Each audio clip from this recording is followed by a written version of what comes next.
Bonjour à toutes et à tous, ravi de vous retrouver pour ce rendez-vous de l'économie. Aujourd'hui, nous sommes avec Laurent Grave, le responsable de la fiscalité des particuliers à la direction régionale des finances publiques. Forcément, comme ce titre l'indique, on va parler des déclarations d'impôts. Certains d'entre vous ont peut-être déjà reçu la déclaration 2011 dans votre boîte aux lettres. On va donc en parler aujourd'hui.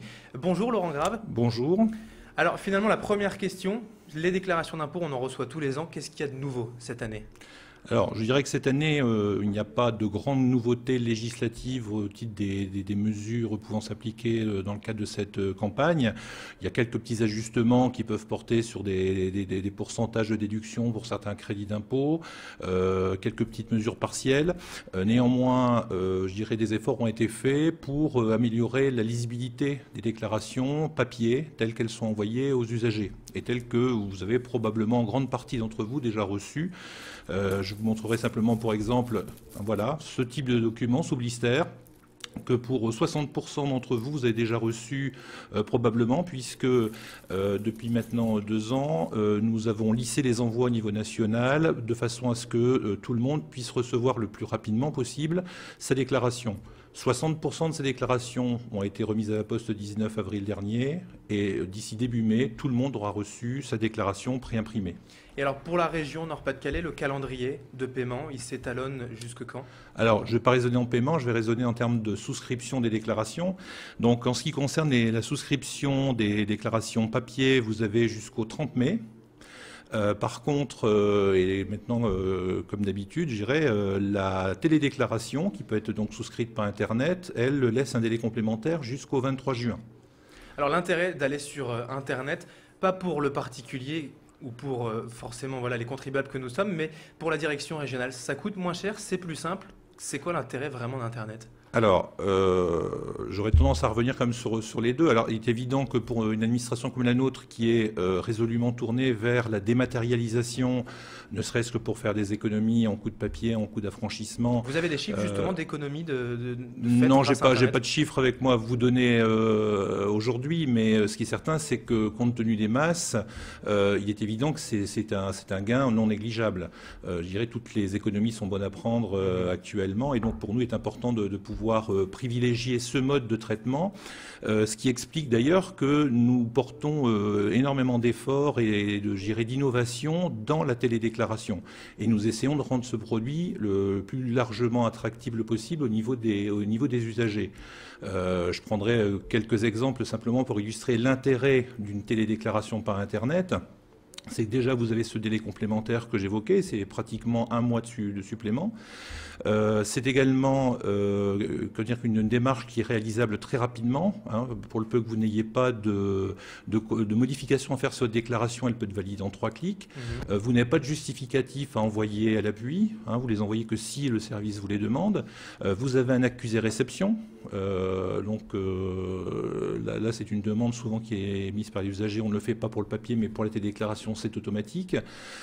C'est une procédure qui est également très largement adaptée à toutes les situations possibles, y compris pour les personnes qui se marient en cours d'année ou qui divorcent en cours d'année. Le processus est complètement adapté pour prendre en compte ce type de situation. Malgré tout, vous trouvez encore des avantages à la déclaration papier ? Elle va forcément, entre guillemets, mourir à petit feu. On va s'en débarrasser.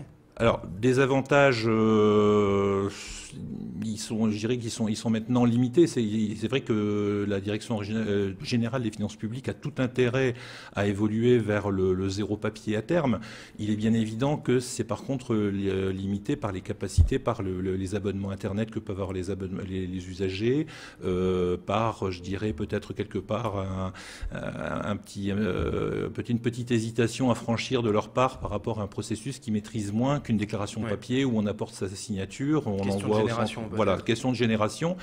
Et on s'aperçoit d'ailleurs effectivement cet effet est assez important puisque les 70% des jeunes qui souscrivent pour la première fois le font par Internet. Donc on voit bien qu'effectivement avec le renouvellement de génération, on a, je dirais, un processus qui prend vraiment l'ascendant et on espère pouvoir conquérir de plus en plus d'usagers avec les avantages qui leur sont donnés. Alors pour la région Nord-Pas-de-Calais, combien de foyers fiscaux sont concernés pour cette déclaration cette année ? Alors nous avons 1,4 million de foyers fiscaux dans le département du Nord. Et au niveau des recettes, vous avez une idée également de combien ça rapporte dans la région, alors je prends les chiffres de l'année dernière, on est à peu près 1,3 milliard. D'accord, c'est une région qui se comporte comment par rapport aux autres? Alors, c'est une région, notamment l'année dernière, qui a connu une évolution un peu du pourcentage, puisque nous sommes à environ 52% de non imposables pour 48% d'imposables. Donc, je dirais par rapport à la moyenne nationale, nous sommes, je dirais, dans une moyenne basse, mais il faut se tenir compte également du fait que l'année dernière, il y avait quelques mesures qui avaient été prises dans le cadre du plan de relance, qui avaient vocation à diminuer les impôts, notamment pour les plus basses tranches. Donc ça peut se retrouver effectivement dans les pourcentages que je vous ai donnés. D'accord. Pour ce qui est du paiement, puisque là, tout à l'heure on a parlé de la souscription, de la déclaration, pour ce qui est du paiement, des nouveautés également, notamment des mensualités? Alors, pas de nouveauté en tant que telle. Par contre, j'évoquais tout à l'heure le processus de télédéclaration. Il existera cette année un lien direct pour les personnes qui n'ont pas encore adhéré à la mensualisation ou qui connaissent une évolution, je dirais, de plus de 10% de leur montant imposable, pour basculer sur le module paiement en ligne de l'impôt sur le revenu, et donc possibilité de moduler ses acomptes ou éventuellement d'adhérer. Dernière question, si vraiment on a un problème, des soucis, des questions, où est-ce qu'on peut joindre un numéro de téléphone, quelqu'un, un conseiller? Alors, nous avons en cette période de campagne, qui est pour nous une période de très forte mobilisation, on y consacre énormément de moyens. Vous avez la possibilité de vous adresser soit auprès de votre service des impôts des particuliers, dont les coordonnées sont portées sur la déclaration, donc vous pouvez vous y rendre physiquement. Vous avez la possibilité également de le contacter par le numéro de téléphone qui est porté sur la déclaration. Vous avez également la possibilité de le contacter par courriel, toujours avec l'adresse qui est portée sur la déclaration. Par ailleurs, et depuis l'année dernière, l'ensemble de ce qu'on appelait auparavant les trésoreries, qui sont devenues maintenant les centres des finances publiques, peuvent recevoir du public pour leur apporter un certain nombre de renseignements. D'accord. Donc ça nous fait 59 points supplémentaires au-delà des 20 que j'évoquais tout à l'heure. Ok, c'est noté, parfait. Merci Laurent Grave d'avoir été en notre compagnie donc dans cette chronique de l'économie. Je rappelle que vous êtes responsable de la fiscalité particulier à la direction régionale des finances publiques.